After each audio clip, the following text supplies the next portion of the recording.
সাথে আছেন কামিং জাহেদি। পোশাক শ্রমিক ন্যূনতম মজুরি 60,000 টাকার বেশি রাজি নয় মালিক পক্ষ। আগামী 5 দিনের মধ্যে মজুরি বোর্ডের সিদ্ধান্ত পুনর্বিবেচনা না করলে সারা দেশে পোশাক কারখানা বন্ধ রাখবেন বলে বলছেন তারা। আজ আলোচনা করব পোশাক শ্রমিকদের ন্যূনতম মজুরি। এই নিয়ে আমাদের সাথে কথা বলতে জড়িত রয়েছেন বিজিএম এর প্রথম সভাপতি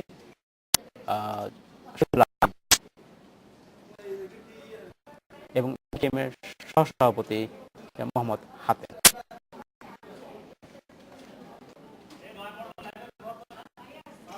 জনাব হাতেম, জনাব শহীদুল আজিম, আপনাদেরকে স্বাগত জানাচ্ছি অনুষ্ঠানে। আজকে আমাদের আলোচনার বিষয় যে সাম্প্রতিক সময় 5,300 টাকা ন্যূনতম মজুরি নির্ধারণ করেছে পোশাক শ্রমিকদের জন্য। এই বিষয়ে আপনাদের আপত্তি রয়েছে। জনাব, আপনার কাছে আপত্তি স্পেসিফিক কারণটা কি? কোন জায়গায় আপনারা মনে করছেন যে এটা আপনাদের পক্ষে সম্ভব নয়? আপনাকে জানেন ইতিমধ্যে আমাদের একটা বোর্ড যেটা মুজিব নির্ধারণ করেছেন এটা একেবারে এক পেশে। আমাদের সময় 101 ধারা কিছু কিছু ব্যাপার আছে যেটা মানে উৎপাদনশীলতা, কাজের ধরন, ঝুঁকি, মুদ্রাস্ফীতি, অনেক কিছু ব্যাপার নিয়ে এটা পুনর্বিবেচনা করতে হয়।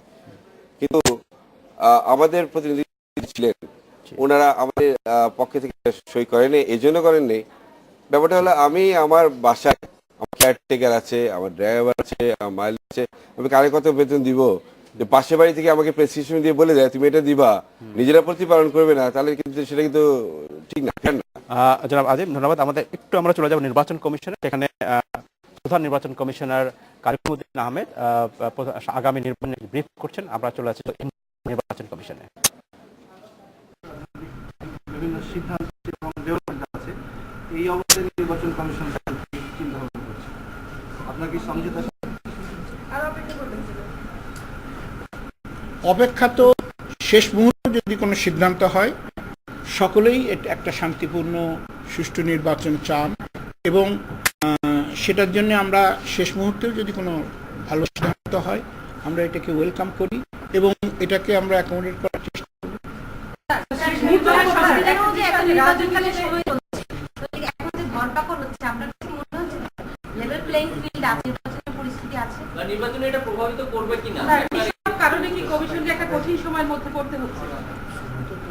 আমরা আগেও বলেছি যে তফসিল ঘোষণার পর থেকে আমরা লেভেল প্লেইং ফিল্ডের বিষয় এবং অন্যান্য বিষয়ে ফোকাস করব। তফসিল ঘোষণা করা হলে পরে এখন থেকে আমরা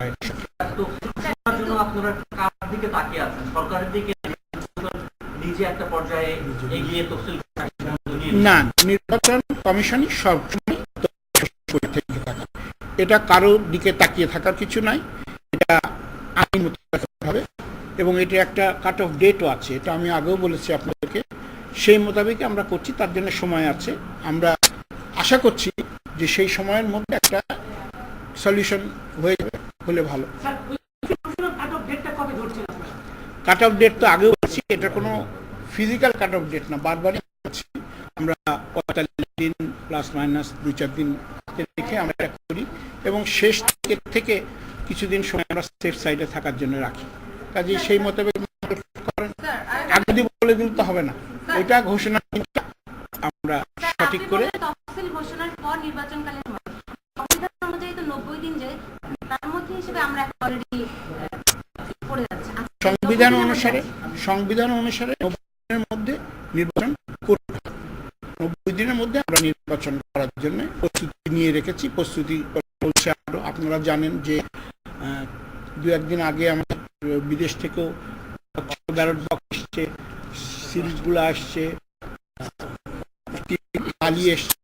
এগুলো আসছে, এসে আমরা রিসিভ করেছি, আমরা এগুলাকে গোডাউনে রেখেছি, এখানে বিভিন্ন জায়গায় যাচ্ছে। কাজে এই সমস্ত কার্যক্রম চলছে। আমাদের নির্বাচনী প্রস্তুতি এখন ফাইনাল পর্যায়ে আছে, আমরা সেগুলি মনিটর করছি।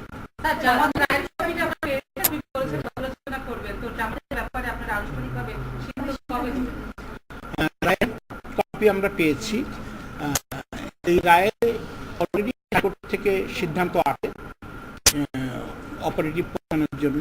আমরা এই রায়ের কপি পেয়েছি, রায়ের কপি দেখছি আমরা, এবং এর মধ্যে আমাদের আরও কিছু করণীয় থাকতে পারে। কোনো ডিরেক্টিভ পোর্শন থাকলে সেগুলির ব্যাপারে আমরা ব্যবস্থা নিই।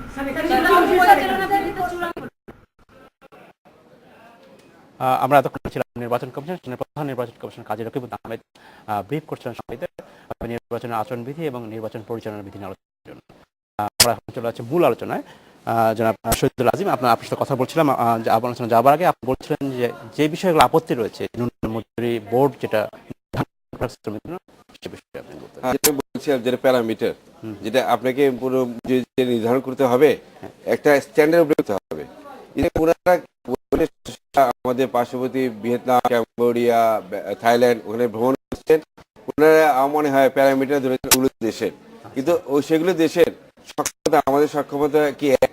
সেগুলো দেশের জীবনযাত্রার মান আমাদের দেশের জীবনযাত্রার মান কি এক? যেখানে আমাদের দেশে $1 1 ডিম পাওয়া যায়, সেখানে দেশে দেখেন যে $1 0 ডিম পাওয়া যায়। তো আমার জীবনযাত্রার মান দেখে, আমার শিল্পের সামর্থ্য দেখে আমাকে সিদ্ধান্ত নিতে হবে। দেশ কি করে না করে সেই দিকে তো আমার হবে না। আমাদের মনে আমাদের দেশের যে ইনফ্লেশন এটাও তো নিশ্চয়ই আসা উচিত, বিবেচনা আসা উচিত। এটা আছে। আরেকটা ব্যাপার দেখবেন যে আমাদের এখানে কিছু কিছু ব্যাপার পাশ কাটিয়ে গেছেন, যেটা হলো যে আমাদের ইউটিলিটি সার্ভিস যেগুলো আছে, পাওয়ার, ইলেকট্রিসিটি, সেগুলো দেশে কি দিনের বেলা সন্ধ্যাবেলা কাজ করে? করতে হয় আমাদের দিনের বেলা গ্যাস প্রেশার থাকে না, আমাদের ইলেকট্রিসিটি থাকে না, আমরা জেনারেটর দিয়ে অধিক তেল খরচ করে এগুলো কাজ করি। ওগুলো দেশে দেখবেন স্মুথলি সমস্ত কাজ চলে, আমাদের দেশে কিন্তু ওদের মধ্যে মুসলিম আমাদের দেশে নেই। আমি আপনাকে ফিরে আসবো। যারা মোহাম্মদ হাতেমে, আপনার কাছে নিশ্চয়ই আপত্তির কথা বলবেন, তার আগে আমি জানতে চাচ্ছি ঠিক এই মুহূর্তে যে মজুরি বোর্ডের যে সিদ্ধান্ত হয়েছিল সেটা সর্বশেষ অবস্থা কি ইমপ্লিমেন্টেশনের ক্ষেত্রে এই মুহূর্তে? ইমপ্লিমেন্টেশন তো আসলে এটা সময় বলবে ইমপ্লিমেন্টেশন কোন থেকে কিভাবে হবে। তবে আমি এতটুকু বলতে পারি যে 2010-এ যখন আপনার স্ট্যাটাস জানতে চাই, এই মুহূর্তে একটা গেজেট করেছে যেটা মজুরি বোর্ড, এই স্ট্যাটাসটা 14 দিনের মধ্যে আপত্তি দাখিল করার একটা সময় রয়েছে। সেই সময়ের মধ্যে আপত্তি দাখিল হলে এরপর একটা হিয়ারিং হবে, সেই হিয়ারিং এর এটা চূড়ান্ত গেজেট আগে প্রকাশ পাবে। তো এটার জন্য ধরেন হয়তো নভেম্বর মাসটা পুরো সময় লেগে যাবে এটার জন্য। আপনি হ্যাঁ, অবশ্যই আমরা এবং আমাদের অনেকে এটা আপত্তি জানাবে। তবে এখানে যে কথাটা আমি বলতে চাচ্ছিলাম যে 2010 সালে মজুরি সিদ্ধান্ত নিয়ে সকলের সর্বসম্মতিতে কিন্তু তখন আমরা ঐক্যতে পৌঁছে কিন্তু এটাকে সিদ্ধান্ত দেওয়া হয়েছিল, এবং তখন কিন্তু বিজিএমই এবং বিকিমি সরকার সবাই মিলে কিন্তু আমরা ইমপ্লিমেন্টেশন করেছি। ওই নির্দিষ্ট সময়ের মধ্যে 100% অলমোস্ট ইমপ্লিমেন্টেড হয়েছে তখন। কিন্তু এই বছর যে পর্যায়ে যে মজুরি বোর্ড আমরা যে এন্টারপ্রেনার, আমরা যারা বেতন দিব তাদেরকে পাশ কাটিয়ে যেভাবে এটাকে ঘোষণা করেছে, তাতে তার মানে হচ্ছে কি আমাদের তাহলে কোনো দায় দায়িত্ব এখানে নেই মনে হচ্ছে।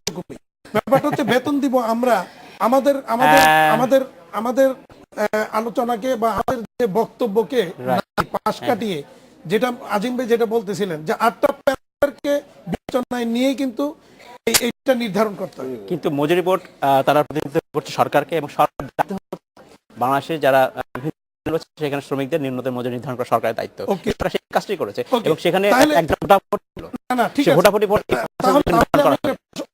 একটা তথ্য দেই, এই মুহূর্তে সরকারের হাতে আর 4টা মজুরি ঘোষণার দিন রয়েছে। যেমন একটা হচ্ছে শিল্প ইতিমধ্যে ডিক্লেয়ার করা হয়েছে, সেখানে কত করা হচ্ছে 4380 টাকা। ইন্ডাস্ট্রি ঘোষণা সেটা আসতেছে 4560 টাকা। সিনেমা শিল্প যেটা এখানে আছে এর জন্য হচ্ছে 3750 টাকা, আর এফ ক্যাটাগরি তার জন্য আছে 2610 টাকা। জুতা কারখানা 3652 টাকা। এইগুলি তাহলে পয়েন্টটা হচ্ছে আপনারা যে এই যে এটা যাচ্ছেন, তাহলে তাদের ক্ষেত্রে আপনি যে 3000 বা 4000-এর মধ্যে আপনি কাঠামোটা রাখছেন, তো গার্মেন্টস শিল্প এমনকি সক্ষমতা অর্জন করে ফেললো, যেটা বলা হয়েছে যে শিল্পের সক্ষমতা একটা বিচারের বিষয়, আবার উৎপাদনশীলতা বিচারের বিষয়। তো উৎপাদনশীলতা কি বিচারে নিয়েছেন? আমরা দিনের সকাল 7টা থেকে রাত 10টা 11টা পর্যন্ত উৎপাদন করতে পারি না। আমরা অস্থিরতার কারণে এই যে গ্যাস না পাওয়া, এই যে রাজনৈতিক সমস্যা, এটা শুধুমাত্র পোশাক শিল্প না, বাংলাদেশের সবার সকল জন্য। ইন্ডাস্ট্রির জন্যই এগুলি একই কি ওনারা সমস্যা। কি বিবেচনায় নিয়েছেন? নিশ্চয়ই নিয়েছেন। ওনারা কি বিবেচনায় নিয়েছেন যে পার্শ্ববর্তী দেশে ডলারের সাথে কারেন্সির ইয়েতে ডিভালুয়েশন হওয়াতে তাদের সক্ষমতা বেড়ে এই যাচ্ছে? ওঠানামাটা কিন্তু একটা বছর নয়, বিভিন্ন সময় বছরের বিভিন্ন সময় করে নির্ধারণ করবে। এটা কিন্তু এটা মোটামুটি বছরের জন্য আগামী 3 বছর নির্ধারণ করতে হবে। নিশ্চয়ই সেটা নিশ্চয়ই আপনারা যদি দেখেন আজ পত্রিকায় কিন্তু রয়েছে যে ভারতে বাংলাদেশ এবং চীনের যে রপ্তানি সেটার ভাগ ভারতে চলে যাচ্ছে। আজকে পত্রিকা আছে, গতকালকে ভারতের একটা বিজনেস স্ট্যান্ডার্ড পত্রিকার রিপোর্ট অনুযায়ী এবং আইটিসি ট্রেড ম্যাপ অনুযায়ী যে তথ্যটা দেওয়া, ভারতে গত কয়েক বছর রপ্তানি প্রবৃদ্ধি 15% এবং চীন ডিক্লাইন করেছে 10%, বাংলাদেশ ডিক্লাইন 1.8%। যারা হাতে আমরা ফিরে আসবো আলোচনা, আমরা বিরতি যাবার, ফিরে এসে আমরা কথা বলবো।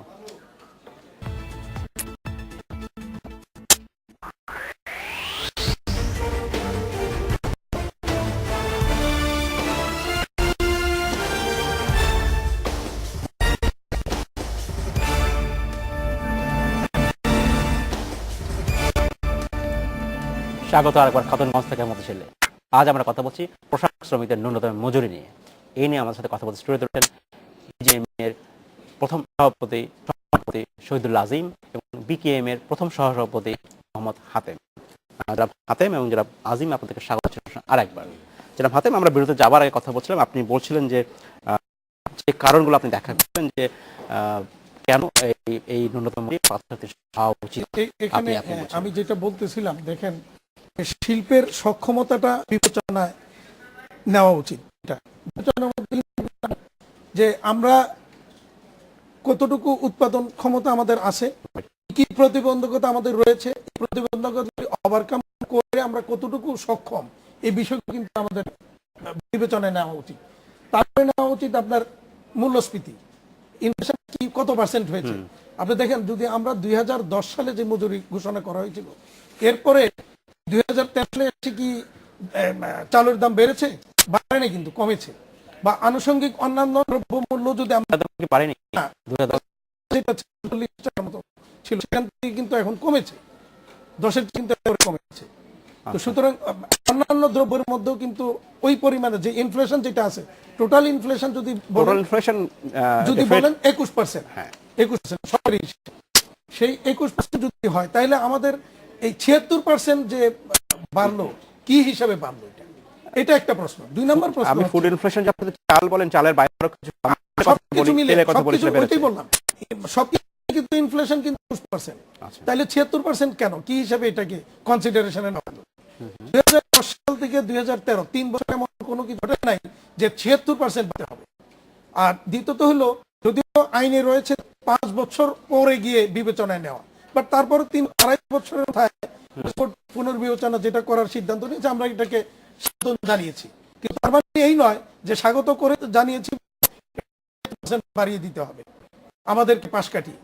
এই জায়গাটার মধ্যে আমাদের, আপনি দেখেন আমাদের সিমিলার যে অন্যান্য ইন্ডাস্ট্রি রয়েছে, যেমন টেক্সটাইলে আছে 3250, এটা হলো বিভাগীয় শহরে। আর যদি আপনি জেলা উপজেলা শহরে যান, এখানে রয়েছে 3300 সর্বনিম্ন মজুরি। দর্জি কারখানা রয়েছে আপনার 2330 টাকা, হুঁশিয়ারি শিল্পে 2020 টাকা। আমরা যদি পাট শিল্পর কথা বলি, 4380 টাকা। আরেকটা রয়েছে জুট প্রেস এন্ড বেলিং, এটা এই প্রক্রিয়া দিন বছরে ডিক্লেয়ার হবে, সেখানে আছে 3862 টাকা। তাহলে আমাদের সেক্টরে কেন 5300 টাকা? ধন্যবাদ। আমরা আর কিন্তু রয়েছে, যেমন ওনারা ধরেছেন ফুড অ্যালাউন্স ধরেছেন 300 টাকা। তো যারা ইতিমধ্যে ফুড অ্যালাউন্স 650 টাকা বা 700 টাকা দিয়েছে, তারা কি এখন কমাতে পারবে? আমরা